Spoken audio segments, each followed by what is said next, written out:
여기서는 여러분들과 같이 그 데이터 수집하고 분석을 위해서 어떻게 우리가 그 프로그램을 구성해야 되는가에 대한 내용들을 말씀드리겠습니다. 우리가 이제 그 대상으로 하고 있는 수집 자료는 그 공공 개방 데이터가 되겠고요. 공공 개방 데이터가 되겠고요. 일단 우리가 이제 수집하려고 하는 자료가 있겠죠. 그래서 일단 1차적으로 보면 수집 자료는 공공 개방 데이터입니다. 공공 개방 데이터고요. 자, 얘는 어떻게 우리가 자료를 수집하느냐? 수집 자료는 요거고요. 일단 수집 방법은 뭐죠? 수집 방법은 REST API를 사용하는 겁니다. REST API 사용하는 거고요. REST API는 그 기본적으로 HTTP 프로토콜을 사용하고 요청과 응답의 형태로 우리가 필요한 자료를 얻게 됩니다. 그래서 수집 방법은 오픈 API고요. REST API, REST 오픈 API가 되겠습니다. 그렇죠? 그래서 우리가 수집하려고 하는 자료가 뭔가를 알아봐야 돼요. 그래서 일단 수집 방법을 알아봤고요. 세 번째 여러분들이 하셔야 될 건 뭐냐면 어떤 자료를 수집할 것인가. 수집 자료에 대한 내용들을 정의하셔야 됩니다. 정의하셔야 되고요. 그 다음에 이제 수집 요청을 작성합니다. 그래서 일단 요 과정을 거친다라고 이해를 하시면 되겠습니다. 그래서 수집 자료는 공공 개방 데이터이죠. 그래서 이 자료는 어디 있나요? 이 자료는 data.go.kr에서 수집을 하고요. 제공하는 자료를 쓸 거고요. 수집 방법은 여기 나와 있는 것처럼 오픈 API입니다. 그래서 요청과 응답으로 되어 있습니다. 요청과 응답으로 되어 있고요. 그렇죠? 그래서 내가 어떤 자료를 수집할 것인가라고 하는 부분들은 요청에서 정의를 하고요. 그 다음에 이제 수집 요청에 대한 부분들을 정의하고 그래서 요청 형식을 요청을 작성합니다. 이게 결국은 뭐냐면 URL을 정의하는 겁니다. URL을 작성하는 거죠. URL 작성합니다. 자, 이 URL이라고 하는 것은 유니폼 리소스 로케이터 약자이고요. 실제 그 공공개방 데이터를 요청하기 위한 주소를 지정하는 겁니다. 주소. 간단히 얘기하면 오픈 API 주소입니다. 요청을 작성하고 그 다음에 다섯 번째 해야 될 건 뭐죠? 응답에 대한 부분들을 처리하는 부분이 나오겠습니다. 이렇게 과정들을 거칩니다. 그런데 이 과정에서 실제적으로 이제 프로그램하는 부분은 여기잖아요. 그렇죠? 요청 작성하고 응답 처리하는 부분이 이게 이제 프로그램하는 부분인데 파이썬으로 프로그램하는 부분이 요겁니다. 이때 우리가 라이브러리를 사용하고요. 그때 사용하는 라이브러리가 request 라이브러리를 씁니다. 이거 말고 다른 라이브러리들도 있어요. 하지만 이 라이브러리를 사용한다라고 알아두시면 되겠고요.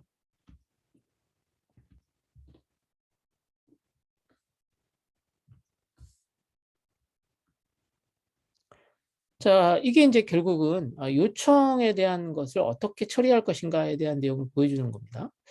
지금 여러분들 보시는 것처럼 이제 클라이언트에서 클라이언트죠. 클라이언트는 이제 요청을 전달하고 응답을 전달받는 프로그램입니다. 이 프로그램이 이제 클라이언트 프로그램이에요. 그렇죠? 그래서 클라이언트 프로그램에서 맨 처음에 뭐 해야 되냐면 일단 우리가 요청하고 응답을 전달하고 처리하기 위해서 필요한 라이브러리를 일단 임포트 시켜야 됩니다. 그래서 우리가 사용하는 라이브러리는 리퀘스트 라이브러리고요. 그래서 리퀘스트 라이브러리가 가지고 있는 이게 이제 메소드입니다. get이라고 하는 함수죠. get이라는 함수를 사용합니다. get이라는 함수를 쓸 때 여기에 뭘 쓰냐면 내가 요청하려고 하는 주소를 쓰는 거예요. URL을. 그렇죠? 여기 보니까 URL이 요거네요. 요게 URL입니다. 그래서 지금 파라메타가 하나밖에 없기 때문에 지금 https에서 example.com 요게 이제 URL이 되겠습니다. 그리고 경우에 따라서는 앞서 말씀드렸던 것처럼 내가 요청 내용 있죠. 요청 내용들, 요청 내용들이 결국 이제 뭐냐면 파라메타입니다. 요청 파라메터들이 여러 개가 나올 겁니다. 파라메터들을 쓸 수 있습니다. 쓸 수 있고요. 자, 현재는 이제 뭐 파라메터는 없고 이제 URL만 지정하면 됩니다. 이게 베이스 URL이라고 기본 URL을 지정하면 되고요. 그러면 사실은 요 메소드가 여기 있는 요 1번 문장이 다예요. 그래서 요청하고 그래서 그 HTTP의 get 메소드, 그렇죠? get 메소드를 사용해서 요청하고 응답이 여기 R에 들어가 있습니다. R이 응답 객체예요, 응답 객체. 객체입니다. 자, 이 객체니까요. 객체는 기본적으로 속성값하고 메소드로 구성되어 있는데 속성 중에서 어떤 속성이 있냐면 여기 있는 것처럼 스테이터스 코드라고 하는 속성이 있습니다. 자, 이게 중요한 게 뭐냐면 이 스테이터스 코드의 값이 뭐냐에 따라서 요청 처리가 어떻게 이루어졌는지를 확인할 수 있습니다. 그래서 스테이터스 코드는 요청 처리 상태를 의미합니다. 그래서 이 코드가 200이다 그러면 성공을 한 거예요. 요청에 대한 처리가 성공적으로 이루어진 거고요. 자, 그러면 요청은 정상적으로 처리됐잖아요. 요청 처리됐고요. 요거 보면 확인할 수 있고요. 스테이터스 코드 보고 확인하고 그다음 실제 요청 결과는 어디에 들어가 있냐면 여기 있는 것처럼 텍스트 속성에 들어가 있어요. 속성에 들어가 있습니다. 그러니까 결국은 우리가 요청의 응답 결과를 이제 여기 2번부터 다루는 겁니다. 이게 요청이고요. 요청 항목 정하는 거고요. 요청하고 그다음에 이제 응답 결과를 받아오는 겁니다. 자, 이제 간단하게 이제 요청하고 응답하는 것까지 확인했습니다. 그리고 기본적으로 텍스트 형태, 즉 다시 말해서 요청을 하잖아요. 요청을 하면 네트워크를 통해서 요청하면 이게 응답이 오니까 응답 결과는 당연한 거지만 텍스트가 되겠습니다. 텍스트. 바이트 열이 전달된다라고 하는 것을 알아두시면 되겠습니다.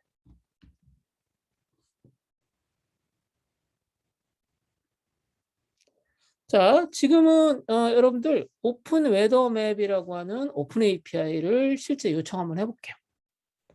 자, 오픈 웨더 맵은 이제 기상 정보를 제공하는 서비스를 내가 오픈 API로 요청하는 거거든요. 그렇죠? 오픈 API로 요청하는 겁니다. 그래서 요청할 때는 여기 있는 것처럼 URL을 지정해 주셔야 돼요. 자, 여기까지 볼까요? 여기까지가 요청에 대한 부분입니다. 요청.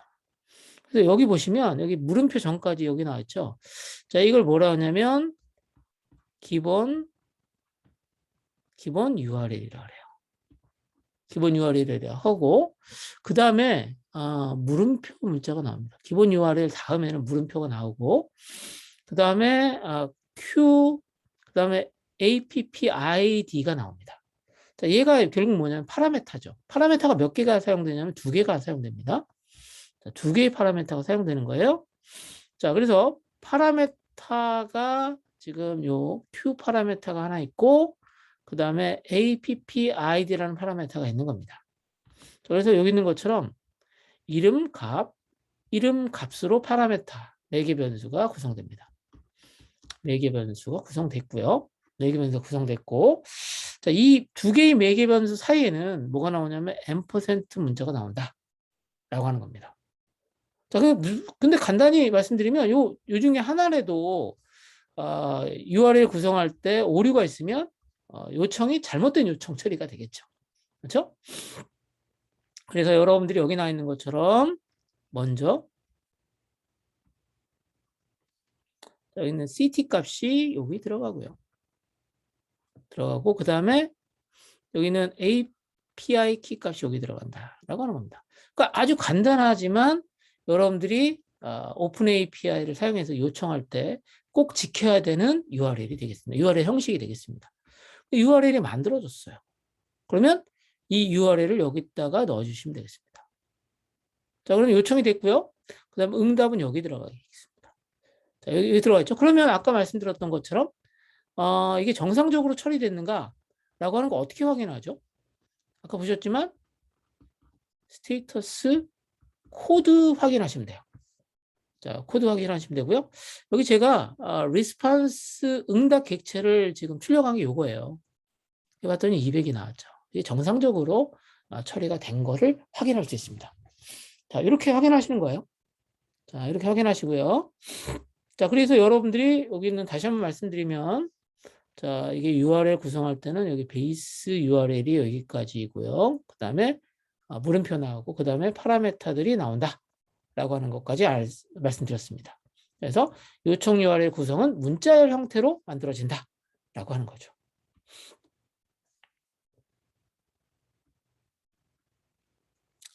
자, 요청 URL을 구성하는, 그러니까 URL을 구성하는 방법을 다시 한번 말씀드리면요. 첫 번째 방법은 아주 간단한 방법은 뭐냐면, 그냥 문자열로 구성하시면 되는데요. 문자열로, 쭉 작성하시면 되는데, 이 문제는 뭐냐면, 파라메타가 많은 경우, 파라메타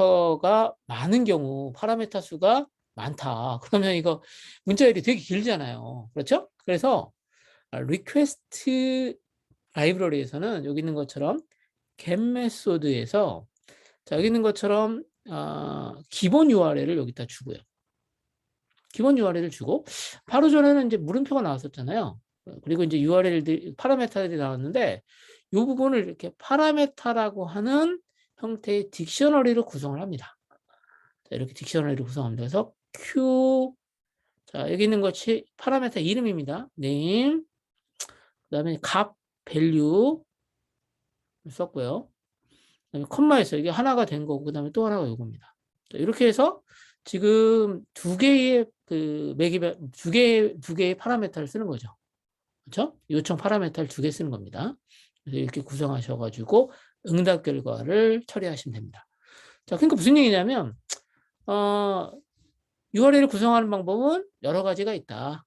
두 가지가 있는 거고요. 첫 번째 방법은 뭐냐면 그냥 문자열로 긴 문자열로 구성하는 방법이 하나가 있고 두 번째는 기본 URL 지정하고 그 다음에 여기 있는 것처럼 파라메타 값을 전달하는 방법입니다. 이렇게 전달하는 방법. 그래서 여러분들이 이제 get 메소드를 호출할 때 get 메소드를 여러분들이 사용할 때 어떤 방식으로 URL이 구성되는 걸 확인했고요. 리스판스 동일합니다. 자, 동일하고 그 다음에 여러분 너무 잘 아는 거지만 여기 있는 거죠. API 키는 사전에 얻어야 되겠습니다. 사전에 얻어서 사용한다 라고 하는 부분입니다.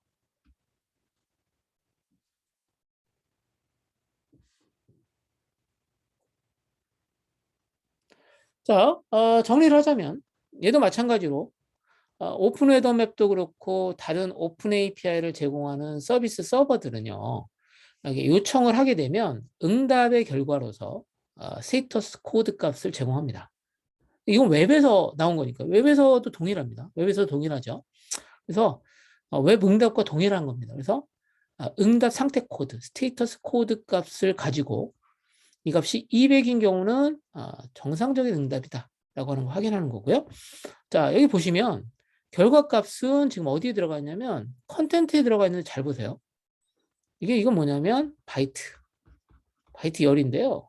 우리가 실제 프로그램에서 처리하기에는 바이트 열을 사용하지 않고 텍스트를 사용한다 라고 하는 것을 알아두시면 되겠습니다. 자, 그럼 질문 하나 드릴게요. 자, 만약에 여기 있는 스테이터스 코드가 200이 아니면 어떻게 해야 되는 거죠? 200이 아닌 경우라면 어떤 겁니까? 결국은 뭐냐면 응답, 즉 다시 말해서 요청에 대한 처리가 문제가 있었다는 거죠. 그러면 이 요청 처리의 결과로 제공되는 응답에 따라서 여러분들이 뭘 하셔야 되냐 확인하고 예외 처리 같은 걸 해주셔야 되는 거예요. 그렇죠? 예외 처리가 필요하다라고 하는 거 말씀드리는 겁니다. 자, 여러분들과 같이 이제 요청과 응답 처리에 대한 것들을 이제 살펴봤습니다. 자, 그래서 여기 나와 있는 것처럼 응답이 여기 있는 것처럼 200이 아닌 경우가 있을 수 있죠. 여기 나와 있는 것처럼 몇 번입니까? 자, 여기 있는 것처럼 401이다. 그러면 여기 있는 것처럼 뭐가 잘못된 거냐면 키값이 잘못된 거다라고 하는 거 확인할 수 있습니다. 그래서 여러분들이 이 스테이터스 코드 값이 뭐 500도 나올 수가 있고요. 뭐 302도 나올 수 있고 여러 가지 스테이터스 코드 값이 나올 수 있는데 이걸 다 알 필요는 없습니다. 그러나 여러분들이 이렇게 오류가 나올 때마다 실제적으로 정상적이지 않은 스테이터스 코드의 경우 어떻게 처리를 해야 되나? 라고 하면 여기 있는 것처럼 다시 한번 말씀드리면 예외 처리를 해주셔야 된다라고 하는 겁니다.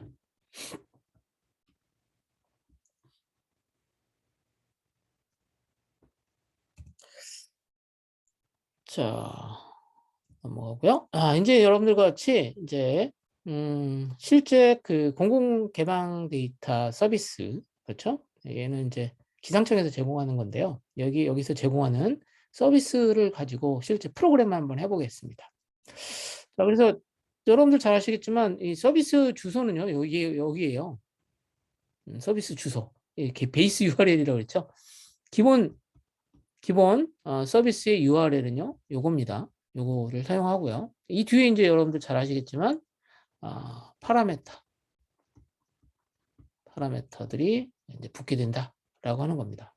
그래서 여러분들이 이제 프로그램 하실 때는 첫 번째 과정은 뭐죠? 여러분들이 이제 여기 있는 것처럼 URL을 입력한 후에 여러분들이 웹브라우저에서 확인해 보시면 됩니다.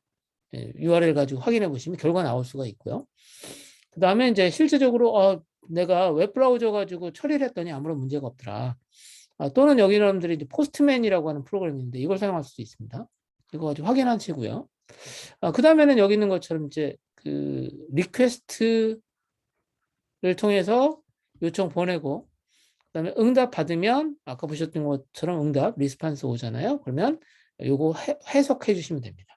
근데 중요한 부분은 뭐냐면 이렇게 응답이 전달되면 응답을 어떻게 처리할 것인가 이 부분이 중요하겠죠. 자, 그래서 여러분들이 이제 그 응답이 전달되면 여러분들이 하셔야 될 게 뭘까요? 이거 가지고 분석을 할 거잖아요. 데이터를 수집한 다음에 이제 그 다음에 해야 될 게 분석이니까. 여러분들 같은 경우에는 요 수집된 자료를 가지고 어떻게 분석할 것인가에 따라서 데이터를 전처리해 주셔야 돼요.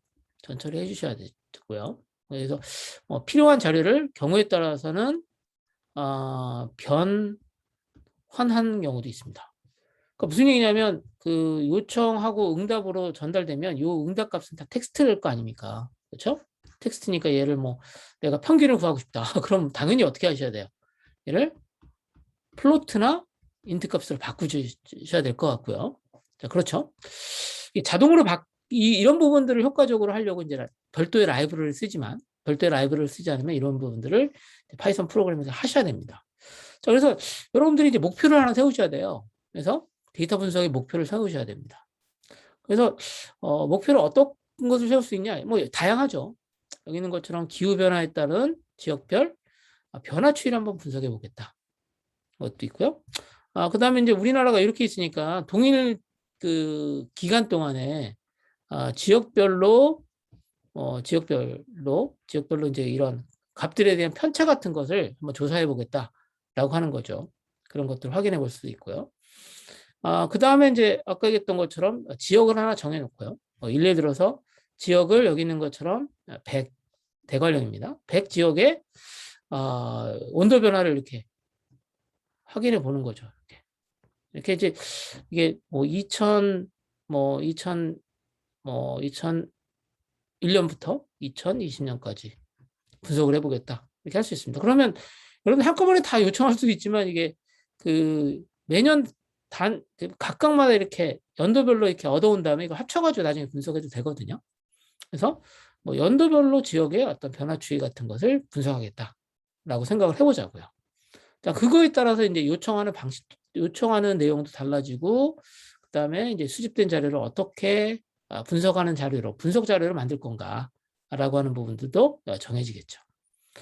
그리고 여러분들이 뭐 재밌는 것 중에 하나가 이제 이 사이트에 보시면 데이터셋, 그러니까 쭉 모아놓은 거예요. DB에 있는 자료라고 생각하시면 됩니다. DB에서 만들어진 이제 CSV 형태로 된 파일들을 다운받을 수 있습니다. 다운로드해서 사용할 수도 있고요. 그래서 일단은 우리가 사용할 것은 여기는 오픈 API를 쓸 거고, 향후에는 여기 있는 것처럼 다운로드해서 사용할 수도 있다라고 알아두시면 되겠습니다.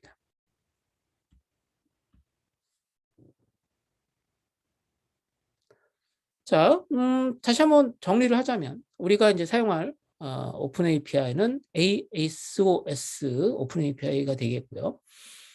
그리고 여러분들 제가 좀 더 정확하게 말씀드리는 게 맞을 것 같네요. 여러분들이 이 사이트에 들어가시면 여기 보시면 요게 여기 이제 그 아래 한글 문서가 아니라 지금 워드 파일로 되어 있는데 요거 보셔야 돼요. 그래서 참고 문서는 요걸 보셔야 되고요. 그다음에 여기 있는 것처럼 데이터 포맷 XML 또는 JSON으로 제공받고 엔드포인트 이게 기본 URL입니다. 기본 주소가 되겠습니다. URL 주소를 정확히 알고 계셔야 돼요. 이게 하나라도 틀리면 안 됩니다. 그리고 중요한 것은 키를 사용합니다. 키. 여기 있는 것처럼 두 가지 키가 있는데요. 어떤 키를 사용할지에 대한 부분들은 좀 이따 설명드리겠습니다. 일단 같은 키인데요. 그러니까 이게 일반 인증 키가 하나는 인코딩 되어 있는 게 있고 그다음에 이제 디코딩 되어 있는 키가 있는데 이 부분에 대해서는 제가 뒤에 설명을 드릴 거고 여기는 키를 사용한다라고 일단 알아두시기 바랍니다. 그렇죠? 뒤에 보시면 여러분들 여기 잠깐 신경 쓰시면 되겠지만 이 키 중에서 어떤 키를 사용하지? 라고 하는 것들을 확인해 보시면 좋겠어요. 하나는 인코딩 키고 하나는 디코딩 형태의 키입니다.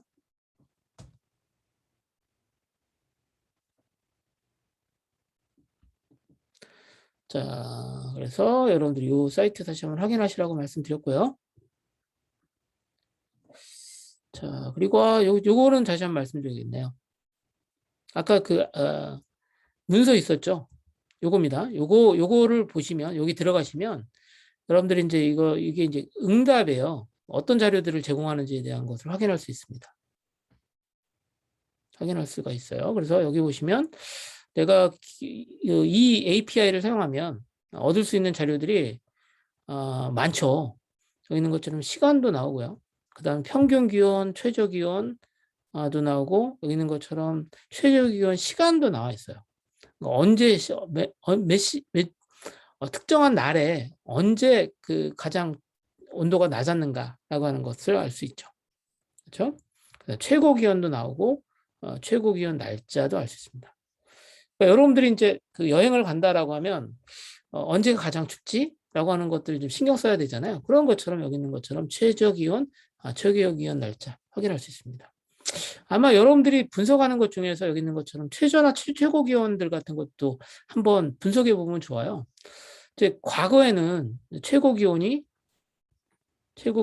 보통 2시 근처에서 이제 최고 기온이 있었는데 최근에 보니까 최고 기온이 예를 들어서 3시 이렇게 바뀌었다든가 이런 것들 같은 것도 재밌는 분석 주제가 될 수 있습니다. 근데 그런 거 하려면 여러분들이 관심을 가져야 되는 응답 결과는 여기 있는 거죠. 민 TA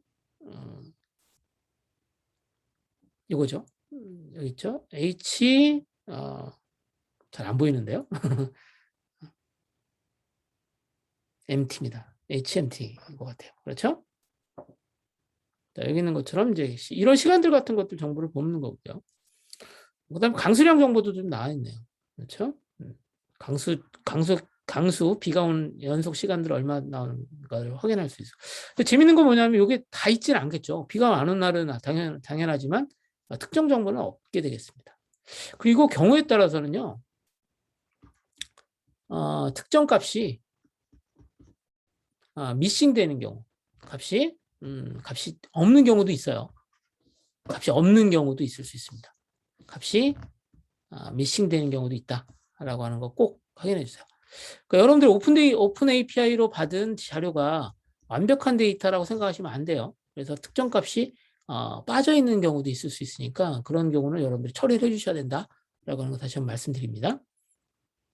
그래서 중요한 부분들 보면 뭐 그 지점 정보는 스테이션 아이디 들어가 있고, 지점 이름은 스테이션 네임에 들어가 있고, 시간 정보 있고, 기온, 평균 기온 들어가 있고, 뭐 최저 기온, 그 다음에 뭐 최고 기온 이런 것들 기본적으로 여러분들 우리가 쉽게 알 수 있는 것들이 있고요. 그거 외에도 상당히 많은 자료가 있다라고 하나 두시면 되겠고요.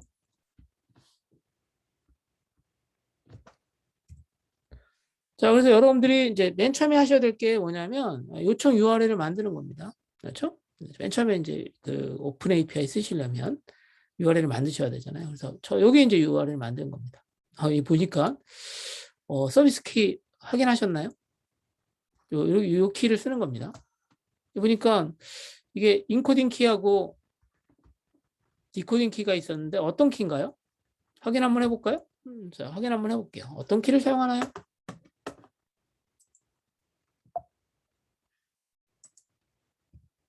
자, 인코딩 키하고 디코딩 키죠. 어떤 키를 쓰죠? 보니까 여기 있는 것처럼 인코딩 키를 사용하는 것 같습니다.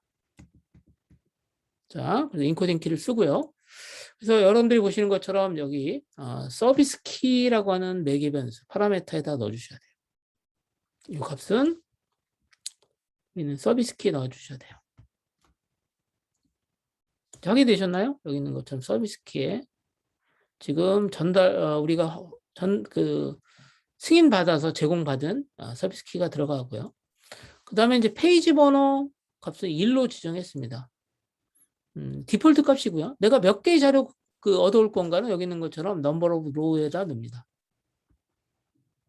넣고요.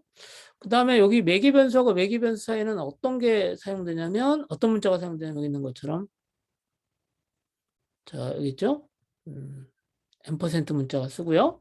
그 다음에 베이스 URL과 파라메터 사이에는 여기 있는 것처럼 물음표가 사용됩니다. 물음표 사용됩니다. 이렇게 확인할 수가 있고요. 그 다음에 데이터 타입 값도 이렇게 지정해 줬고요. 그 다음에 여기 나와 있는 것처럼 뭐 시작 날짜, 스타트 데이트, 엔드 데이트, 스테이션 아이디, 지역입니다. 188. 요 값들도 어디다 넣어주셔야 되면 여기 파라메터에 넣어주셔야 돼요. 그렇죠? 자, 이렇게 파라메터에 넣어주셔야 된다. URL을 만들어 주셔야 된다. 라고 하는 거 알아두시면 되겠고요.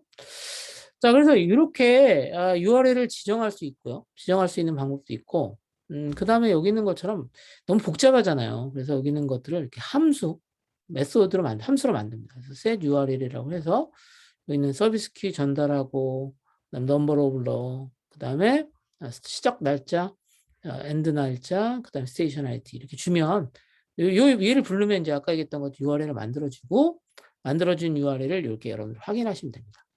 자, 제가 이걸 왜 만들었을까요?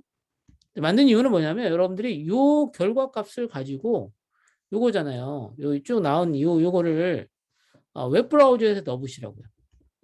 웹브라우저에다가 넣어서 요청해 보시면 결과가 나옵니다. 그래서 그걸로 확인할 수도 있습니다.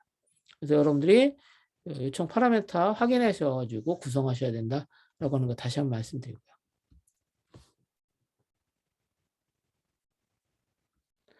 자, 그래서 여러분들이 다시 한번 말씀드리면 이제 요청합니다. 요청했어요. 바로 전에 URL을 만들었잖아요. 그러면 이제 요청됐으면 여러분들이 하셔야 될 거 요겁니다. 요거 리스판스 보고 리스판스에 뭘 확인하셔야 되냐면 여기 있는 것처럼 스테이터스 코드 확인하셔야 돼요. 그럼 얘가 뭐죠? 200인 거 확인하셔야 될 것 같고요. 그 다음 실제 자료는 어디에 들어가 있냐면 여기 들어가 있어요. 여기 들어가 있는데 중요한 건 뭐냐면 얘는 바이트 열이에요. 우리가 그런데 실제 자료 처리를 하면 바이트 열로 처리를 하지 않고 뭘로 바꿔야 되냐면 텍스트로 바꾸셔야 돼요. 스트링으로. 자, 그때 사용하는 메소드가 이겁니다. 자, 디코드예요. 자, 요거 여러분들 꼭 확인해 주시기 바랍니다. 여러분들이 이제 파이썬 버전 3에서는요. 이 바이트로 되어 있는 거를 스트링으로 변환하기 위해서 자, 이렇게 디코드 메소드를 불러야 된다라고 하는 것을 꼭 알아두셔야 됩니다. 파이썬 2에서는 이게 없던 건데 파이썬 3로 바뀌면서 바이트하고 그 다음에 스트링이 달라졌어요. 그래서 여기 있는 것처럼 바이트로 전달되는 게 어떤 거냐면 여기 있는 것처럼 컨텐트거든요. 얘는 바이트니까. 얘 바이트를 바로 처리 못하니까 일단 뭘로 했습니까? 디코드 메소드를 호출하는 거죠. 바이트 객체가 가지고 있는 메소드예요. 디코드를 부르면 얘가 뭘로 바뀐다? 얘가 텍스트로 바뀝니다. 이거는 뭐, 파이썬에서 다뤄지는 내용입니다. 그래서 이거 알아두시고요. 그래서 UTF-8이라고 하는 걸로 문자 코드로 바꿔서 유지를 합니다. 그 값이 어디에 들어가나요? 리절트에 들어간다. 라고 하는 겁니다. 자, 일단 요청하고 요청 결과까지 이제 우리가 얻었습니다. 그래서 얻은 결과가 이겁니다. 얻은 결과가 이거예요. 지금 보니까 약간 암호처럼 돼 있습니다. 암호처럼 돼 있죠. 지금 텍스트로 돼 있잖아요. 지금 바이트 코드를 텍스트까지 바꾸는 것까지 했어요. 서비스 요청 결과를 확인했습니다. 자, 이게 보니까 아까 보셨던 것처럼 몇 가지 확인할 것 중에 하나가 뭐냐면 스테이터스 코드는 200입니다. 그러면 여기 있는 것처럼 다시 결과에 리졸트 코드가 00이다 그러면 얘는 뭐야? 노멀 서비스다 라고 하는 거 확인할 수 있어요. 자, 그리고 여기 보시면 리스판스에 보면 헤더가 있고요. 여기서부터 여기까지 헤더입니다. 자, 다시 한번 볼까요? 자, 보세요. 이게 제이슨 형식인데요. 제이슨 형식인데 자, 여기 헤더가 여기서부터 여기까지가 헤더 정보입니다. 여기까지 헤더 정보예요. 그렇죠? 그 다음에 바디 정보는 어디서부터 어디까지냐면 여기서부터 여기가 바디고요. 이제 여기 내용이 모든 내용이 다 바디에 들어가 있습니다. 그렇죠? 자, 그런데 바디에 보니까 데이터 타입은 제이슨이고 나왔죠? 그 다음에 아이템스가 있고 그 안에 자, 다시 아이템이 들어가 있습니다. 자, 다시 한번 볼게요. 자, 리절트에 보시면 리스판스 밑에 자, 리스판스 밑에 바디가 있고요. 바디 있죠? 바디 밑에 아이템스가 있고 그 다음에 아이템이 있습니다. 아이템이요. 자, 그러면 아이템은 보니까 어떻게 돼 있냐면 자, 아이템만 다시 한번 볼게요. 아이템을 좀 집중해서 볼게요. 아이템을 보시면 잘 보시면 아이템은 배열이에요, 배열. 아이템은 결과가 배열입니다. 자, 그러면 아까 얘기했던 것처럼 배열이라고 하는 것은 이렇게 값들이 여러 개가 들어가 있잖아요. 여러 개의 값이 들어가 있거든요. 그럼 이 각각이 뭐냐면 일자에 따른 기상정보라는 거죠. 그렇죠? 자, 그럼 간단히 말씀드리면 여기 있는 것처럼 아이템 제로라고 하는 건 뭐겠습니까? 제로라고 하는 것은 첫 번째 결과의 자료값이다. 아마도 지금 2021년도 1월 1일부터 시작한 것 같아요. 그래서 그날의 기상정보가 들어가 있는 거고 뭐 아이템 2일은 뭐겠어요? 두 번째 날이니까 아마도 뭐겠습니까? 두 번째 날이니까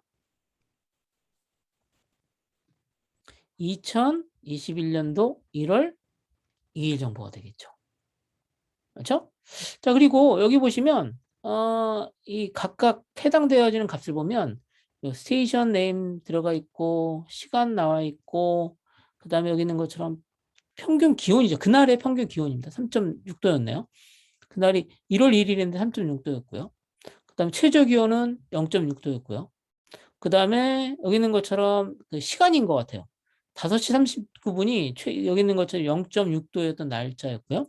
최고 온도는 6.6도였고 그 다음에 여기 있는 것처럼 11시 47분이 최고 기온이었던 날짜입니다. 그렇죠? 자, 이렇게 확인하실 수 있고요. 자, 이제 잘 보세요.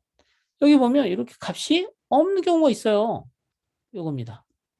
값이 없는 경우도 있으니까 이거 어떻게 처리할 것인가 고민을 좀 하셔야겠죠. 이렇게. 값이 없습니다. 자, 값이 없다라고 하는 것은 말 그대로 값이 missing, 빠져 있는 경우도 있고 실제 값이 없는 경우도 있습니다. 없는 값. 자, 그것을 확인할 수 있는 방법은 여러분들이 나름대로 이성적으로 생각하시면 됩니다. 그렇죠?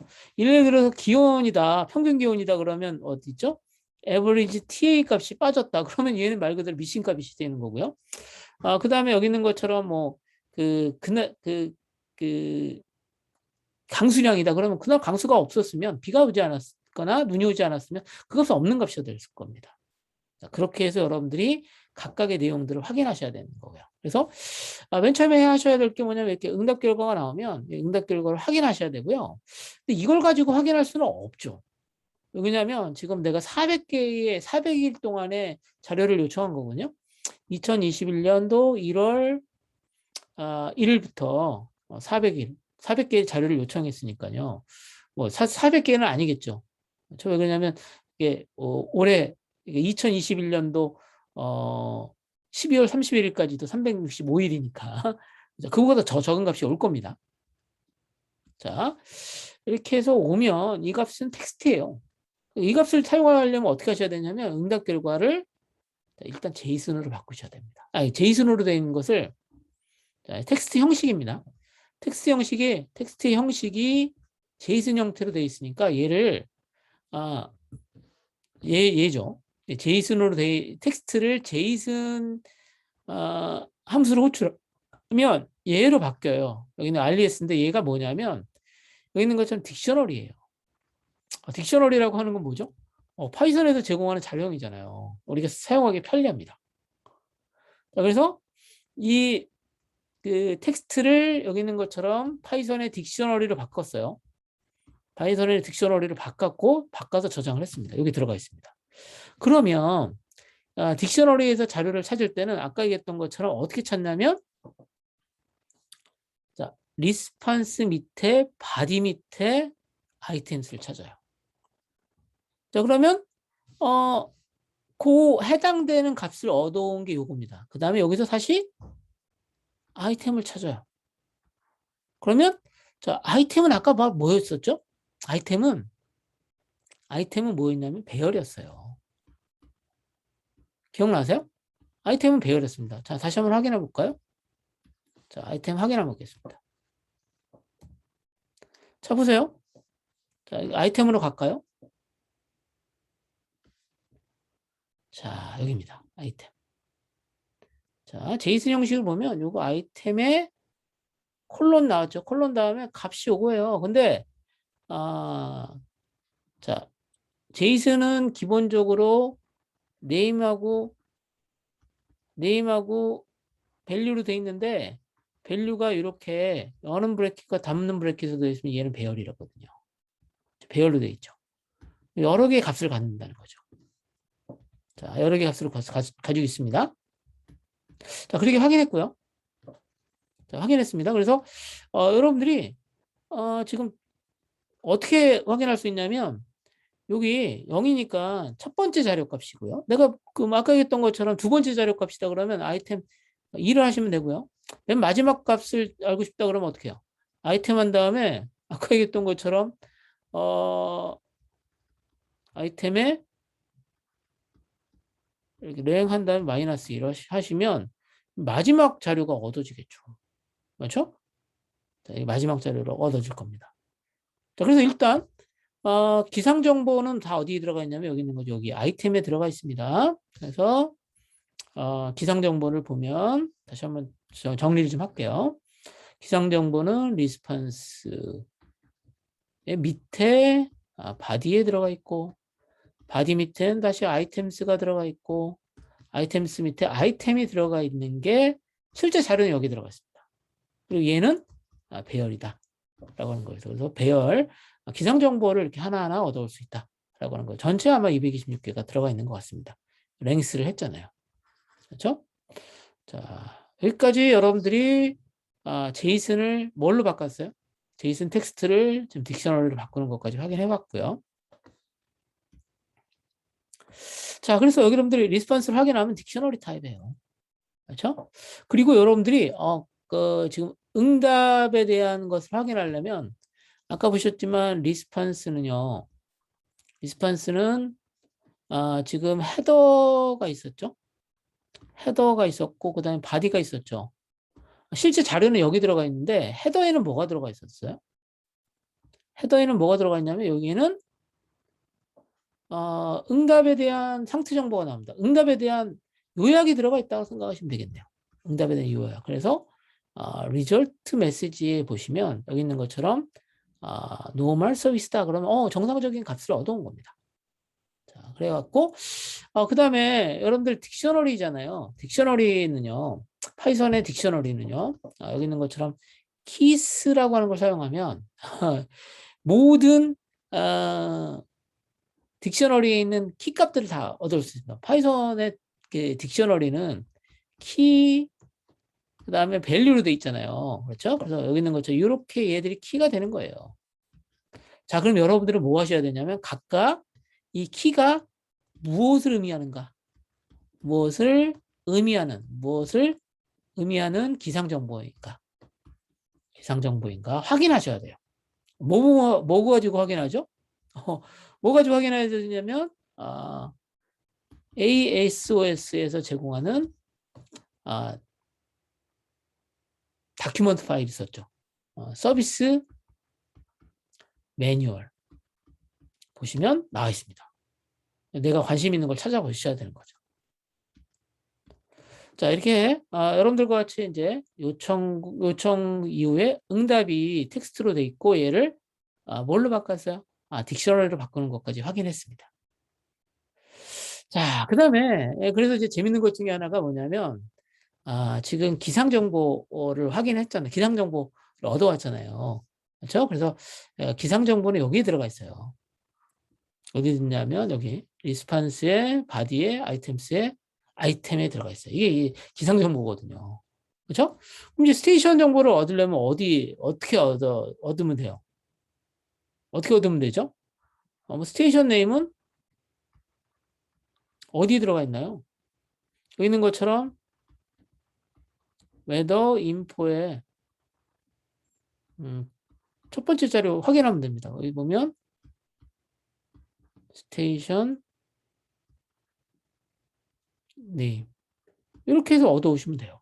아마 이거는 모든 그 값들이 다 동일하겠죠. 그래서 지금 어떤 거냐면 첫 번째로만 얻어온 거예요. 첫 번째 자료에 평균 기온하고 여기 있는 것은 이게 평균 기압입니다. 자, 우리 여기 있는 것처럼 1024.4니까 아마도 이 고기압이니까 날씨가 맑았던 날인가 봐요. 2021년도 1월 1일이고요. 그날 비 안 왔겠죠. 여기 있는 것처럼 고기압이었고 날씨 좋았을 것 같은 느낌이 드네요. 평균 온도는 3.6도였다. 라고 하는 거 확인할 수 있습니다. 자, 그래서 조심할 건 뭐냐면 여기서 얻은 웨더 인포는 뭐예요? 배열입니다. 배열이에요. 아이템스가 배열이니까. 자, 그렇게 다뤄준다. 라고 하는 거 알아두시면 되겠고요. 자, 그래서 여기서 뭐 한 거냐면 이제 기온 정보만 다 얻고 싶은 거예요. 아까 얘기했던 것처럼 배열에서. 얘가 배열이지 않습니까? 그렇죠? 배열이니까 배열에 있는 각각의 값들을 얻어와요. 몇 개가 얻어지면 226개가 얻어질 거예요. 그러면 얻어온 값에서 뭐 한 거죠? 평균 기온을 얻어왔습니다. 그렇죠? 자, 각각의 배열 항목에서 평균 기온을 얻어서 지금 템프에다 집어넣는 거예요. 그렇죠? 템프를 처음에는 빈 리스트로 만들고 템프 어펜드를 했잖아요. 그런데 지금 보시는 것처럼 이 W average TA는 텍스트거든요. 얘를 뭘로 바꿨습니다? 플로트로 바꿨습니다. 왜 그럴까요? 평균값 한번 구해보려고. 평균값, 뭐 최소값, 최대값 이런 거 구하려면 숫자를 바꿔야 되잖아요. 그렇죠? 그래서 플로트로 바꾼 겁니다. 그래서 이렇게 구했습니다. 아마도 이 템프라고 하는 리스트는요, 226개의 값을 가지고 있는 자료일 것 같아요. 만약에 자료가 정상적으로 있다면 확인해 보시면 되겠고요. 그렇죠? 자, 이렇게 해서 확인했습니다.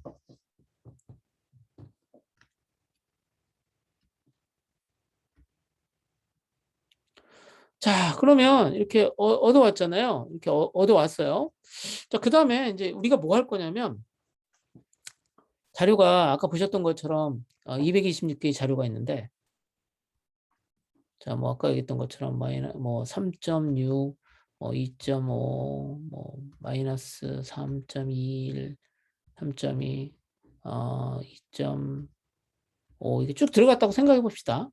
그럼 재밌는 건 뭐냐면 우리가 뭘 할 거냐면 자, 뭐 할 거냐면 지금 템프에서 이거 지금 잘못됐네요. 자, 지금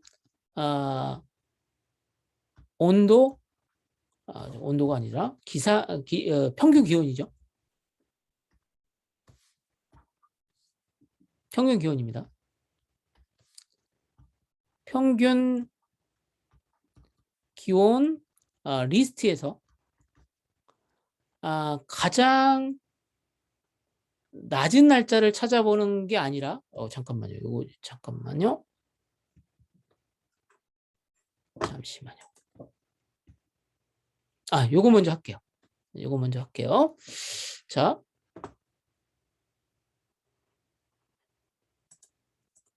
요거 먼저 하겠습니다. 그래서 이거는 뭐냐면 아까 얘기했던 것처럼 최고 기온 찾아봤고 최저 기온 찾아봤고 평균 기온까지 찾아봤어요. 그래서 여기 있는 것처럼 최고 기온은 28도, 최저 기온은 마이너스 2도, 그 다음에 평균 이렇게까지 구했습니다. 그 다음에 여기 이거 좀 잠깐 살펴봐 줄게요. 자, 이건 뭐냐면 지금 카운터라고 하는 걸 사용합니다. 카운터는요,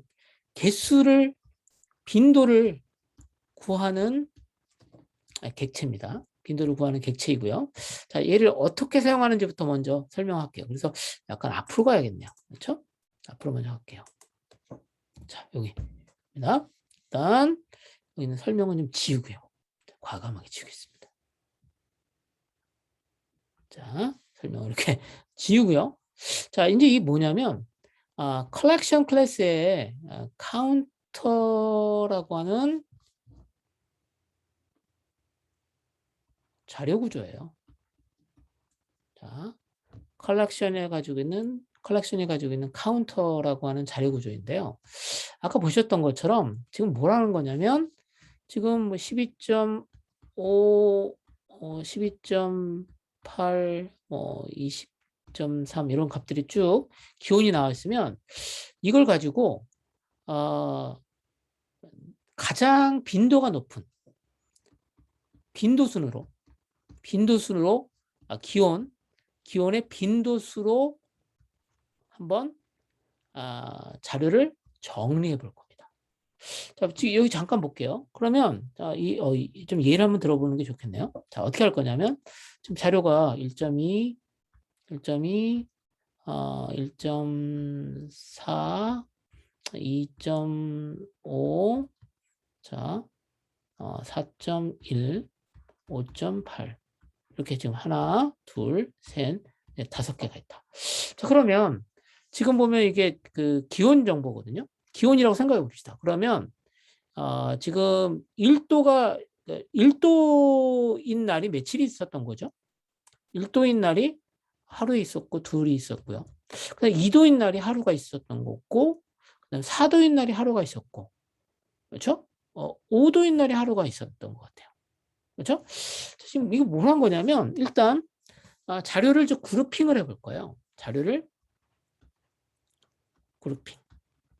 자, 자료를 그룹핑합니다. 자료를 그룹핑해서 지금 정수값으로 바꿔서 정수값으로 바꿔요. 그럼 어떻게 되느냐면 1, 2, 4, 5가 되겠죠.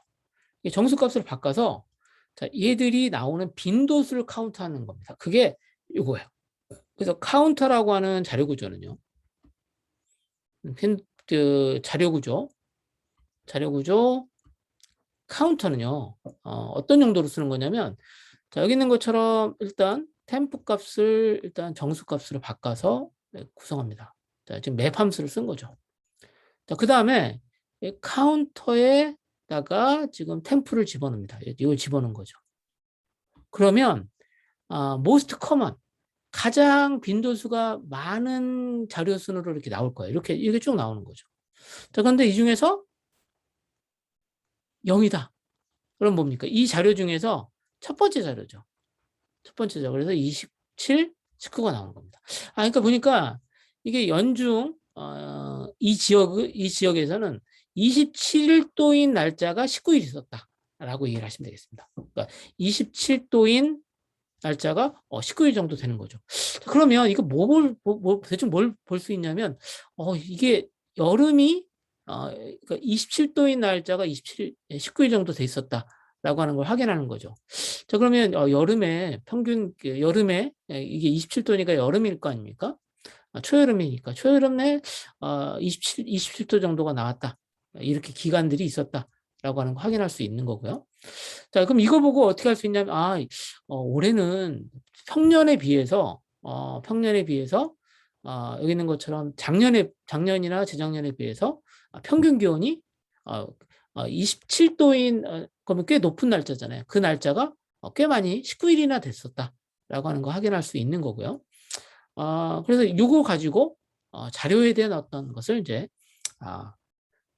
정수값으로 반해서 플로트를 정수값으로 변환해서 자료를 그룹핑하기 위해서 사용한 게 여기 이겁니다. 그래서 여러분들이 그 자료를 이렇게 그룹핑해가지고 지금 주어진 그 수집 자료에서 얼마나 많은 자료들이 어떤 그룹핑 돼가지고 자료가 구성되어 있는가라고 하는 걸 확인하는 것을 지금 같이 한번 해봤습니다. 그러니까 이런 것도 이제 결국은 뭐냐면 수집 자료에 대한 것을 이제 살펴보는 작업이 되겠습니다. 이거는 좀 잘못된 거니까요. 그래서 자료 그룹핑 같은 걸 해볼 수도 있고요. 그다음에 이제 여기 다시 한번 말씀드리면 자료 그룹핑도 할 수 있고, 그다음에 최저값, 최고, 최저, 평균, 기용. 그다음에 이제 또 하나가 이제 빈도값들 같은 것을 이렇게 구할 수 있다라고 하는 거 같이 한번 살펴봤습니다. 지금 여러분들과 같이 뭘 한 거냐면 이제 기본적으로 자료를 수집을 했고요. 수집을 하고 그다음에 수집된 자료를 이제 전 처리를 했습니다. 변환도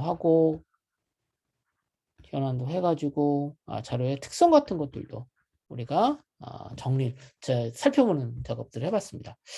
자, 이렇게 해서 여러분들과 같이 ASOS 기상 정보를 사용한 데이터 수집, 그다음에 전처리 과정들에 대해서 간단히 살펴봤습니다.